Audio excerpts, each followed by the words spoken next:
Hello, furniture refinishing friends. This is Shannon with Black Sheep House. Today's video, I have this $120 pair of nightstands that I bought off Facebook Marketplace. We're going to be giving them the Pottery barn finish, and I'm going to be doing some dry brushing. The reason why you might want to learn how to dry brush, especially I'll show in detail in this video, is because touching up the Pottery barn finish is very difficult, and some would say nearly impossible. So dry brushing can solve that. So you'll definitely want to watch that and consider using dry brushing to either fix flaws on your Pottery barn furniture or to help the customer that you're selling it to be able to touch up their furniture in the future, because life happens. And you should see the things that my children do to furniture. It's really shocking. So I got these all painted up with some Benjamin Moore Advance in a tannish beige color. It's actually a custom mix that I have created over the years, and I'm going to be sharing it in my live stream. My first live stream is going to be the last Sunday of every month, is going to be the free live stream that everybody can be a part of. And then there will be some other options for people who want to get more personal information and go a little bit deeper on stuff.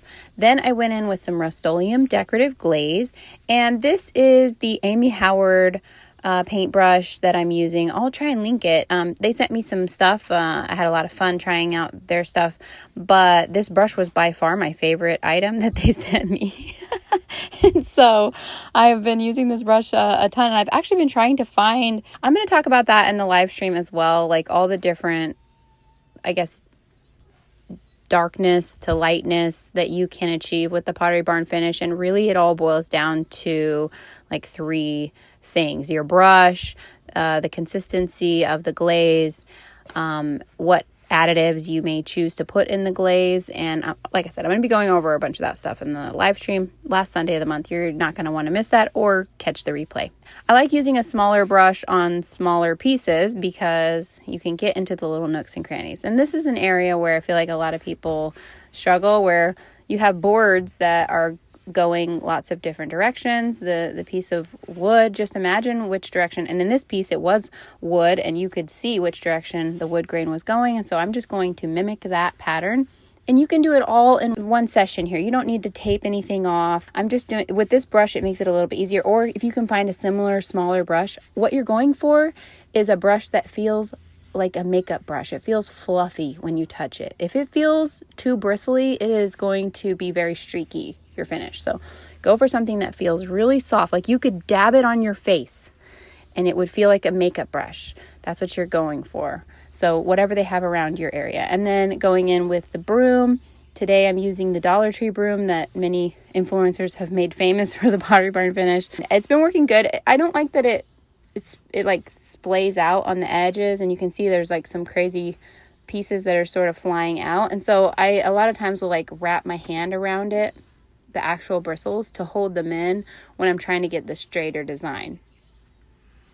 There's also, at my Dollar Tree, they have a kids broom that is actually straight bristled. They don't flare out at the edges, and so that's a little easier for not accidentally messing up the area that you just finished up. But in my area too, I'm in Georgia, so it's damp around here and things don't dry that quickly, which is tough for a furniture business, right? I break out the heater afterwards and leave it in the garage. You see that heater next to me?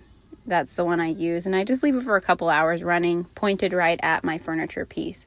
And that usually dries it up enough that, okay, now people can go in and out of the garage. They don't have to worry about, messing it up. But it does take at least another day of drying. And if you can get it in the sunlight, that's even better. I did the drawers first, and then I went in around the edges.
Having a package of baby wipes nearby to wipe off the glaze as it gets on your hands is so handy. I find it works the best. And if you don't, you're going to be going out in public and you're going to have brown stains all over your hands. And as someone who has done that before, it's embarrassing because people don't assume it's paint.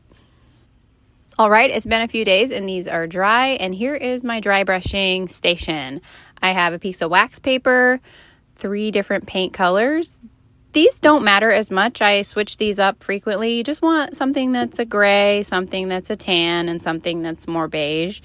And then I'm going in with, or you could pick your own personal custom colors. I've done blue before. I like to pick a gray that has like a bluish tone in it because a lot of people have blues in their bedrooms.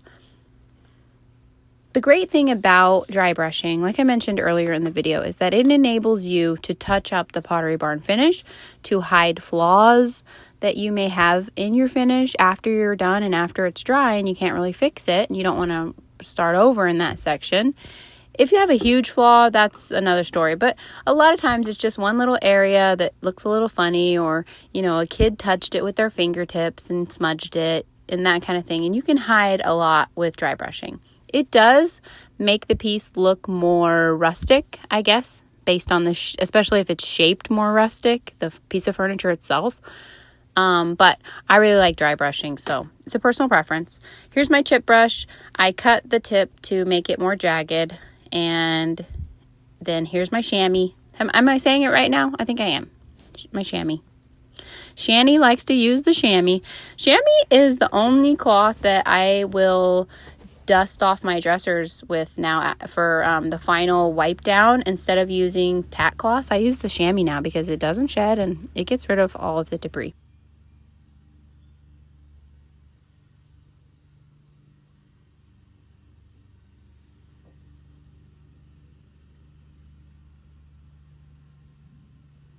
You'll see me just drag it along or brush it along. I'm using very little paint. If I feel like I get too much on there, I'll wipe it off with the cloth, or I'll wipe it with my hand to kind of blur it out. But this is my favorite, when I just drag it lightly and it gives me just the smallest amount. And you can see I just wiped it with my hand and it sort of blurs it.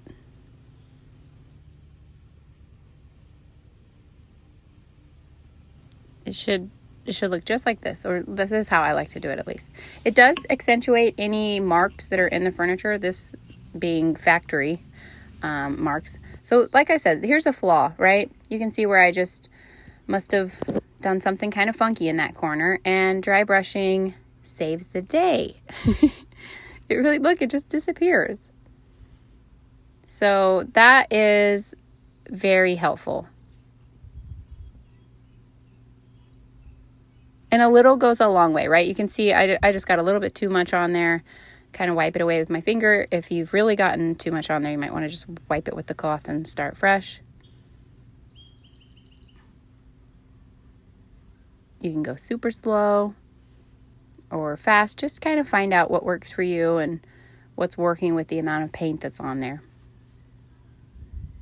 Here is a drip of the glaze where it built up around the corner, and voila. It's not there anymore. Disappeared.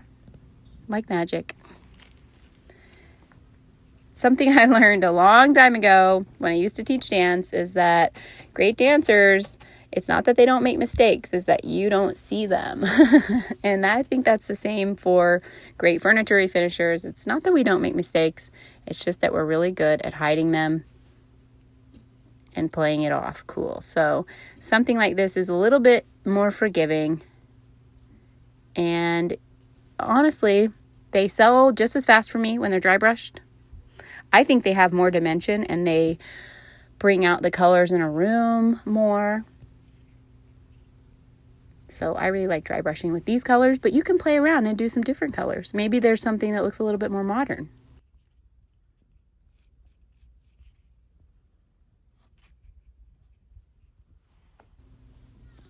Just a side-by-side comparison here. It is going to look a little heavier on pieces that are more ornate and have any area that's going to catch, right? Like the edges of these legs catch the dry brushing as I go across. And so you can see it can start to look a little heavier on the legs. It can look heavier around the drawer edges and stuff. And so that's just something to keep in mind. I don't mind that, but if you get too much, you can always go in with the glaze and warm it up a little bit.